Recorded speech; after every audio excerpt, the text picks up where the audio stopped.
ever been playing 9-ball and been buried by your opponent? Well, in today's episode, I'm going to give you a shovel and show you how you can dig your way out.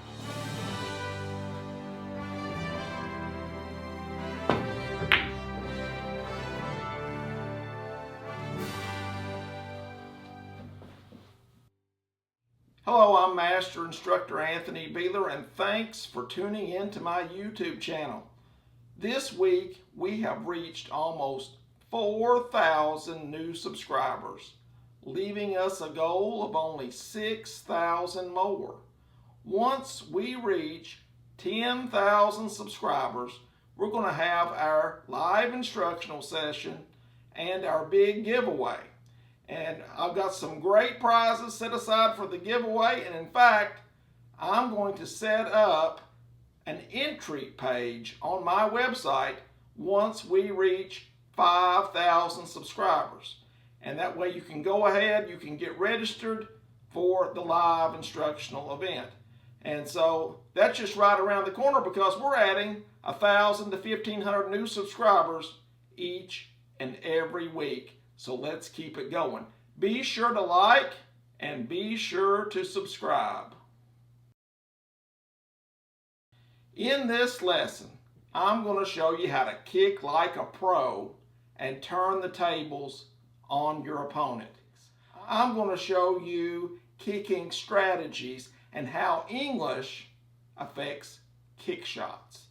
And finally, we're going to end our session today with a training exercise that you can use to improve your kicking game and turn the tables on your opponent. So without further ado, let's get to it. Okay, let's take just a minute and go over some kicking basics. And I know this may sound elementary, but for the uninitiated, anytime that my cue ball strikes the cushion and hits an object ball on the left side as I'm viewing it, the cue ball will return to the left. So let me show you what I'm talking about here. I'm going to strike the one ball here on the left side and the cue ball returns to the left. Now, if I've got the same shot set up here, or close to the same shot, and the cue ball strikes the one ball on the right side, then just the opposite's going to happen. The cue ball returns to the right side. Now, if I hit the ball completely square, it shouldn't return to the left or the right. It should just kind of stay close to that vicinity. You know, it may roll forward, but it really won't go to the left or to the right if I hit it completely full or square.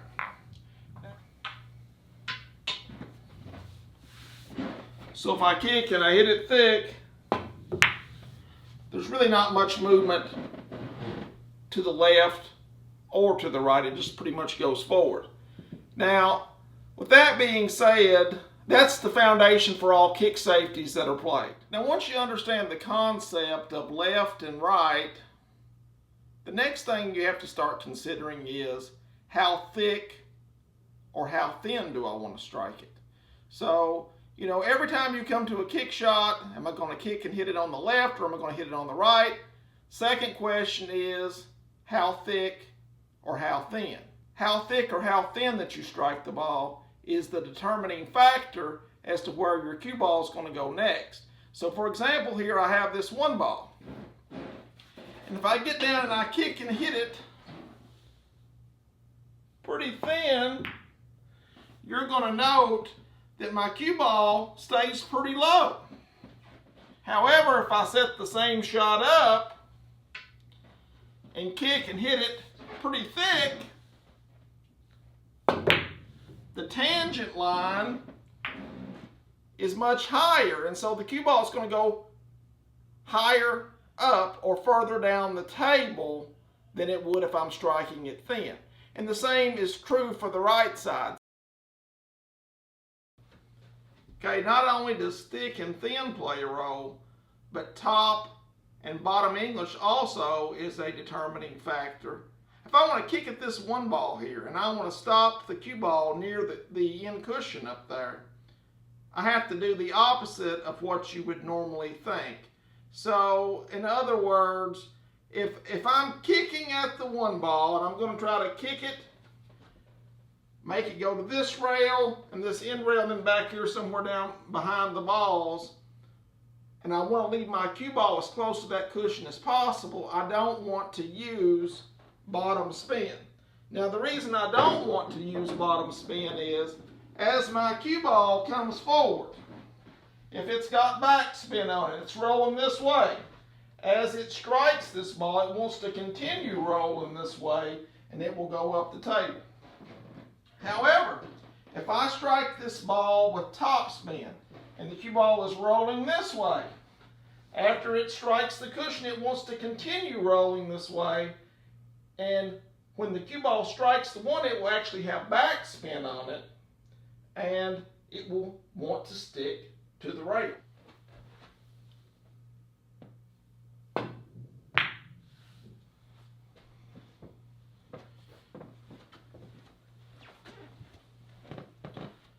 And you'll note there that I struck that ball with top English, and the cue ball pretty much just stuck there.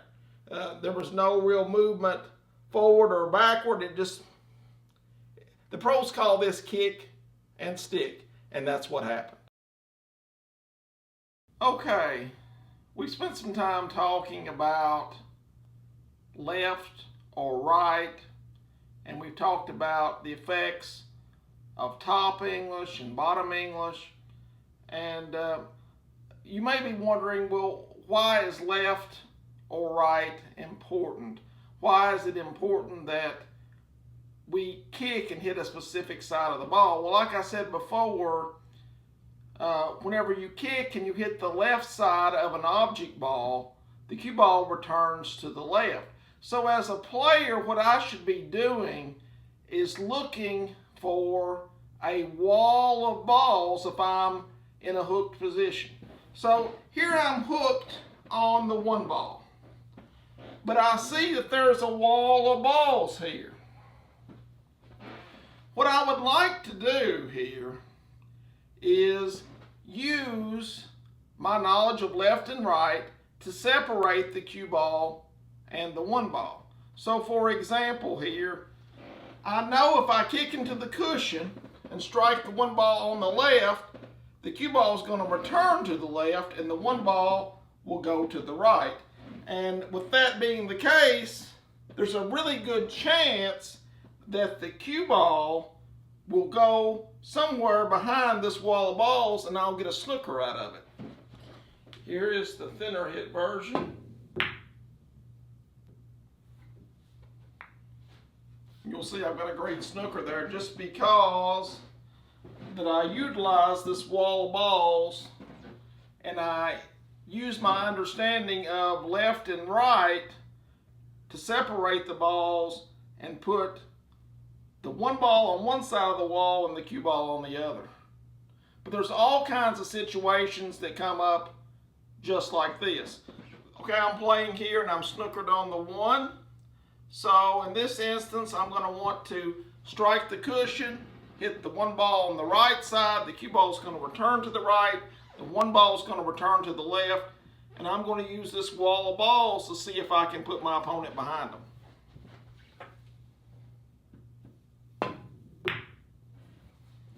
Just like that. That turned out completely beautiful. Okay, here's another example of how the left or right concept can help you win a game. Notice that I've got a wall of balls here. I'm snookered on the one playing 9 ball, but I can go into the cushion and very easily strike the right side of the one. Now I know if the cue ball strikes the right side of the one, it will return to the right, and I've got an excellent chance here to go behind this wall of balls and get a return snooker. So that's what I'm going to shoot for here.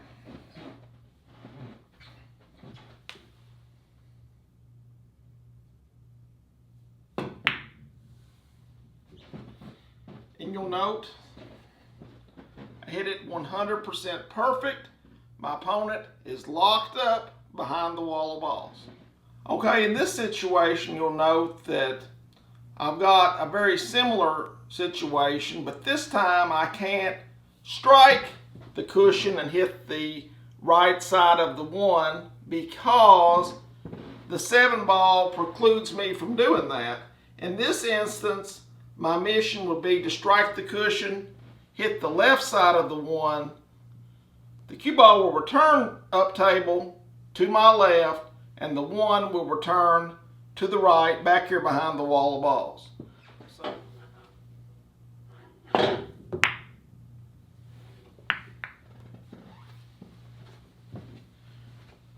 And that's a great safety in anybody's book. So now that you know just how important it is to strike the object ball on one side or the other, what are the 3 factors that determine which side of the object ball I'm going to strike? The first concept you should consider is angle in, angle out. So that just means half the distance essentially, or if I go in at a 15-degree angle, the cue ball will exit at a 15-degree angle. So in this instance, I'm 1, 2, 3, 4 diamonds from the corner pocket. If I take 4 and divide it in half, that's 2. So if I count up 1, 2, that's half the distance. So if I strike there with no left, no right, just center ball, you'll see that I'm right on the money to kick that ball in. And the same is true when the object ball is close to the rail. Whatever angle that it goes in at, it will exit at that same angle. And I can use that to gauge which side of the object ball I'm going to strike. Another thing that you should consider is left and right spin. And if I've got my cue ball here at the spot, if I strike the center diamond with right spin, the cue ball returns to the right. If I strike the cue ball with left spin, the cue ball returns to the left. So that's important because if this is angle in, angle out, and I'm supposed to hit that ball full, if I put just a touch of left on it, I will no longer hit it full. I'll hit it on the left side and my cue ball will return to the left.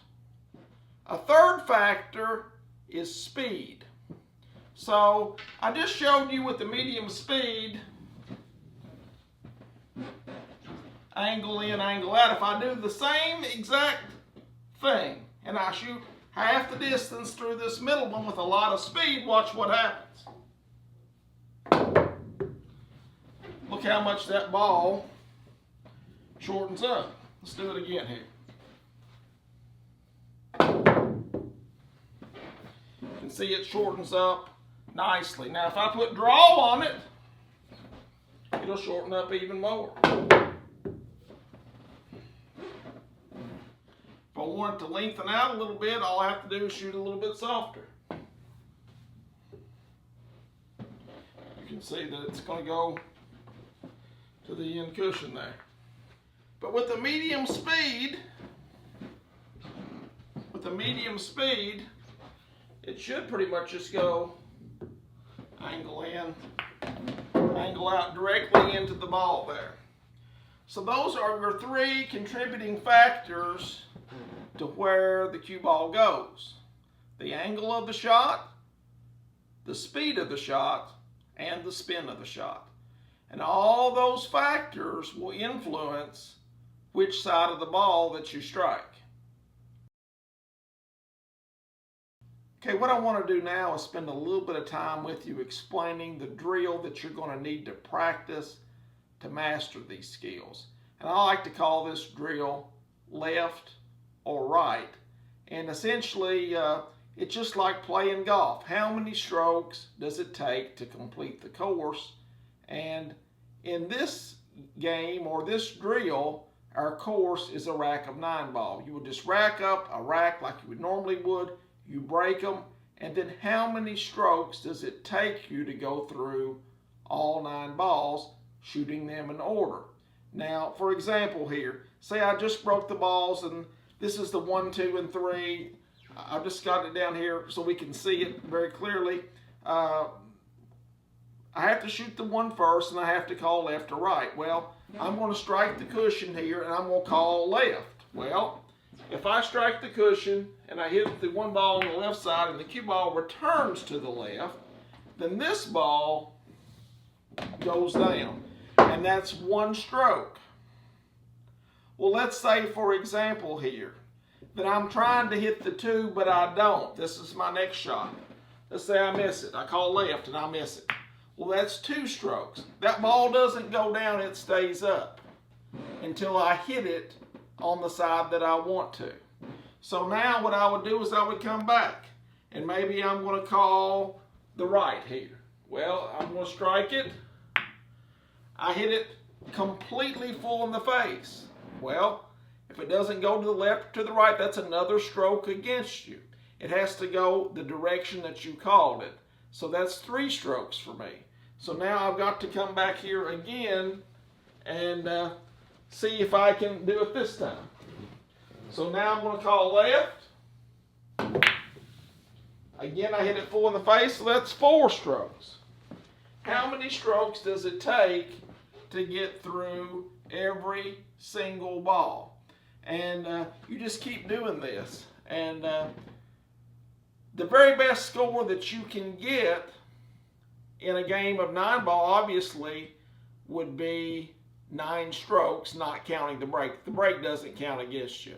And so the whole time you're just working, trying to hit the side of the ball that you call. Okay, here is an example of the left or right drill. And this came from one of my practice sessions. And the first thing I'm going to do here on this 1 ball is I'm going to call a thick left hit here. So I'm going to strike the 1 ball to the left, and you'll see that the cue ball returns back to the left, so the 1 ball goes down. I know that I struck that 1 on the side that I intended. Now, the same is going to be true for the 2 ball, but this time it's going to be a thin hit. I've got to call left again and try to strike the left side of the 2, and I'll know this because my cue ball will return to the left, and you'll see that it does there. So the 2 ball goes down. Now this next shot, after you do this for a while, you'll start trying to play position from one shot to the next. Now I'm going to call left on this shot, even though right is an easier hit, because I want to play position for this next ball up here. So you'll note that I do hit it on the left side. I'm trying to come up there for the 4 ball next, but I didn't hardly get up there. Now on this shot I'm going to call to the left, and I do hit the left side of it. Not as thinly as I would like, but I do strike it there, so that ball goes down. I'm going to call the right side of the ball here on the 5 ball, and it's going to be a little bit thinner hit, and so I do hit it there. And each time that I strike these balls, I'm watching the path of the cue ball because I'm wanting to learn where it goes so that I can use this knowledge in the future to play really good safeties. I'm calling left on the 6 and watch the cue ball return back to the left. I did that one perfectly, so the 6 ball goes down. I'm going to play a left shot on the 7 here with lots of right spin here. The only side I can hit would be the left, so I know if I hit it correctly, then I've made the hit that I intended. So anyway, that ball will go down. Now I'm going to call a right hit on the 8 ball here, and I'm going to try to hit it thinly on the right side. Actually a little bit thinner than I intended, but it will still suffice because I did hit it on the right side. That ball will go down. And now I'm going to call a right hit on the 9 ball with lots of left spin, and I executed it perfectly, and that's 9 balls and 9 strokes, a perfect rack of left or right. Well, I certainly hope you've enjoyed this video on kick safeties and how to execute them. Spend some time mastering all the concepts outlined in this video. Work specifically on the left or right drill that we just showed you. It's very important to be able to kick and hit the side of the object ball that you want, especially when you're hooked. If you can kick and hit the side of the ball that you intend, in many instances, you're going to be able to not only make a good hit, but return the safety that was played on you and leave them in a very difficult situation. So spend some time working on this. It's really going to improve your pool game. I hope you've enjoyed the video. Be sure to leave some comments in the section below, and I hope everyone has a great week.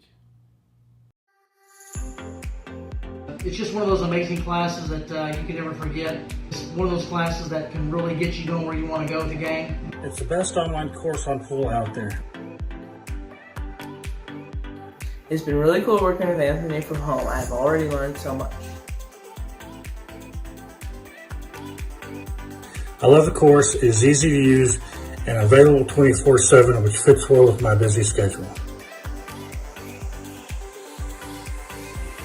Luckily, I stumbled upon Anthony Beeler's online courses, so I signed up, and within 3 or 4 months, my game had improved dramatically. It will definitely improve your game. When I did go back to the regional tournament, finally after 7 years, I got first place. They bumped me up to the next division. I went back the following year. I got first place in that division the first year.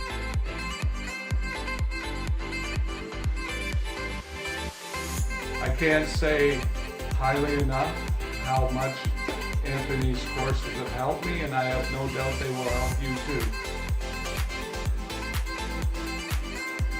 If you do have any questions, he's available on the phone calls. He answers your questions very quickly.